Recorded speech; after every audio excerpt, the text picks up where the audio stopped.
मुंबईतील सिंदूर पुलाचं आज मुख्यमंत्र्यांच्या हस्ते लोकार्पण होतंय। उपमुख्यमंत्री शिंदे आणि अजितदादांची देखील उपस्थिती असेल। दक्षिण मुंबईमधील कर्नाक पूल आता सिंदूर नावानं ओळखला जाणार आहे। कृष्णा सुंदरवाडकर आमचे प्रतिनिधी आमच्या सोबत आहेत। कृष्णा, मुंबईमधला सर्वात जुना आणि प्राचीन पूल ज्याचं लोकार्पण होतंय।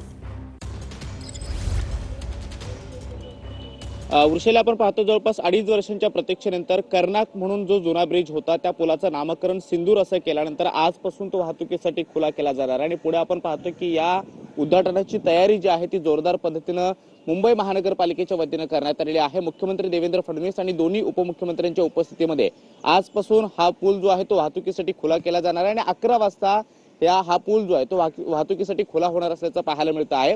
जवळपास 2.5 वर्ष मुंबई महानगरपालिका आणि रेल्वेच्या संयुक्त पद्धतीने हा ब्रिज उभारण्यात आलेला आहे आणि अगदी प्रशस्त असा ब्रिज जो आहे तो आधी जो एकतर्फी होता तो आता 2 वेगवेगळ्या लेनच्या माध्यमातून हा ब्रिज जो आहे तो वाहतुकीसाठी येत्या काळामध्ये खुला होणार आहे आणि मागच्या अनेक वर्षांपासून या परिसरामध्ये जी काही वाहतूक कोंडी होत होती त्या वाहतूक कोंडीचा मार्ग आता जो आहे तो वाहतूक कोंडी फुटणार असल्याची बाब समोर येते आहे। पुढे आपण पाहतोय की मुंबई महानगरपालिकेनं या ब्रिजच्या उद्घाटनासाठी जी काही तयारी केलेली आहे ते आपण पाहतोय। नक्कीच जय्यत तयारी या ठिकाणी केली जाते। धन्यवाद कृष्णा दिलेल्या सविस्तर माहितीसाठी।